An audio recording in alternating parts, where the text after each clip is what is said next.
Young Turks now has audio, the TYT Audio Network, podcasts of some of your favorite shows and new shows, including one with Nina Turner, former Ohio State Senator. She's going to do We the People with Nina Turner, talking about equality and justice and seeing that through the eyes of regular Americans who are affected by politics and policy.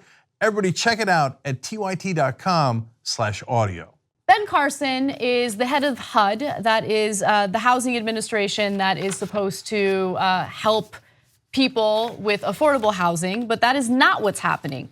In fact, he has proposed legislation, which of course has to be passed by Congress, that would actually raise the rent for individuals living in government subsidized housing. So the Make Affordable Housing Work Again Act, or Work Act, announced on April 25th, would allow housing authorities to impose work requirements, would increase the percentage of income poor tenants are required to pay from 30% to 35%, and would raise the minimum rent from $50 to $150 per month.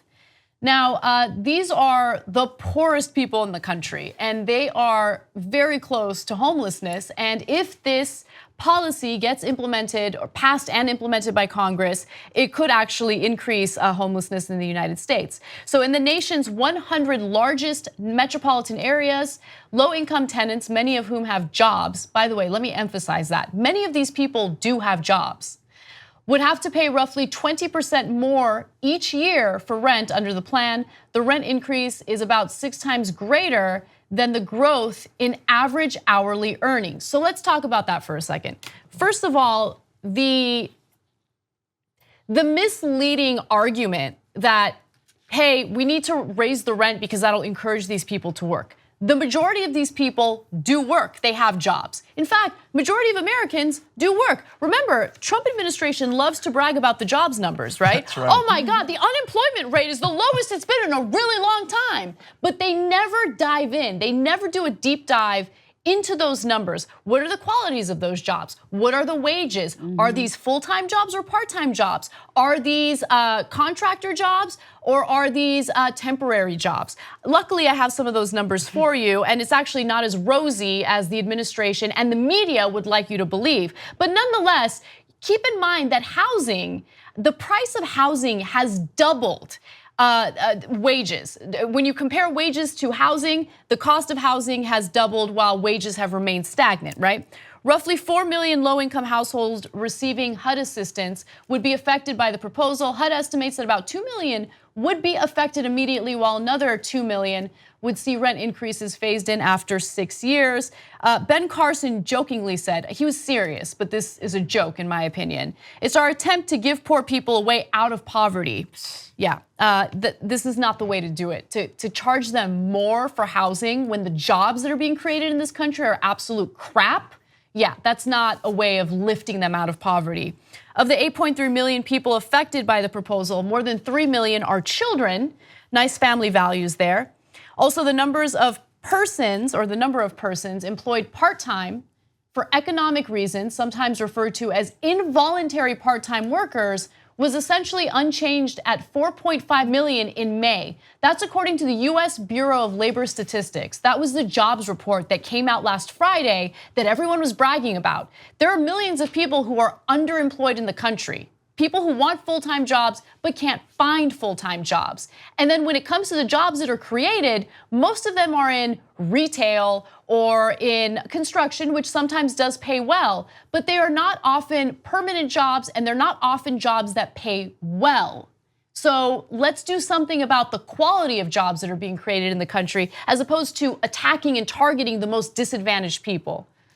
Boy, Ben Carson is one of those people you just really can't get your head around. He was raised by a single mother, wasn't he? I believe he was, and you know, she had to hustle 2 jobs to give him any kind of chance at life. These are working families, as Anna has said. And think about the increase, a 20% increase in your rent.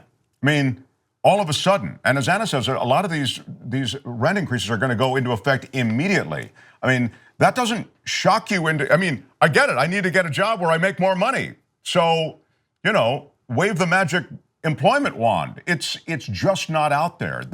These wages have not kept pace with the cost of living. And so This is remarkable to me. This Ben Carson is, in his own way, a bull in a china shop. He's completely disconnected from the low-income communities. And government, and this is really what government's about. Government's not a money-making enterprise all of a sudden. And you have guys who have succeeded immensely in business who are trying to privatize everything and make money on everything from education to the military to housing. And you can't do that in every way when it comes to government. The United States of America is not a money-making operation in every way. And when it comes to low-income housing, that's one of the ways in which we're willing to take a loss. I just want people to please dive into the numbers. I'm begging you to look into the numbers. Look, the very people who voted for Trump, you're affected by this. You're feeling this, okay? They gave massive tax cuts to these corporations. They lowered the corporate tax rate to 21% with the argument that these corporations will create more jobs, that they'll increase worker pay. Have they done any of that? They have not. They took the profits from those tax cuts to buy their own stock and increase the value of their shares so their executives can make even more money off of those tax cuts. They did not actually create more jobs or increase the amount of money that they're paying their workers. That did not happen. Trickle-down economics is a complete and utter lie. By the way, in May, average hourly earnings for all employees on private non-farm payrolls rose by 8 cents. And over the year, average hourly earnings have increased by 71 cents or 2.7%. By the way, inflation during that same period of time was 2%. Keeping in mind that housing has doubled in cost, no, we're suffering right now. And it's not because we're lazy. It's not because we're not working hard enough. It's not because we're not being productive enough. It's because the system is rigged against us. And this administration is only helping their cronies, their corporations and their buddies, and that's it. Right. So there are two things that are happening right now. One is the global elite is on strike. So they're finding any nook and cranny, which is mostly within the pockets of low-income, working poor folks. And they've done that and also with fines and tickets, but they're doing it with housing now too, because they're all just looking out for themselves. So that, and that's the reason why we saw predatory loans with the recession in 2008. They were going for low-income folks who did not qualify for those loans. And there's a housing bubble that is gonna come. And who is it gonna affect? It's gonna affect these folks. And secondly, this neurosurgeon, who is the head of this department, is put into place, like most of the folks in the rest of these federal departments, like labor, education, to actually destroy the department. So with the housing bubble coming, with the raising of these rents, you're gonna see a complete destruction of this field. And this was the intention of folks that are currently in office, was to get rid of the federal oversight of these industries so that corporations can take them on and say, look, the government destroyed this industry, they're not reliable. That's right. It's the private sector that can save you, and they've never saved you. 2 easy ways to follow the Young Turks. One is hit the subscribe button down below, then you're a TYT subscriber. And second is ring the bell.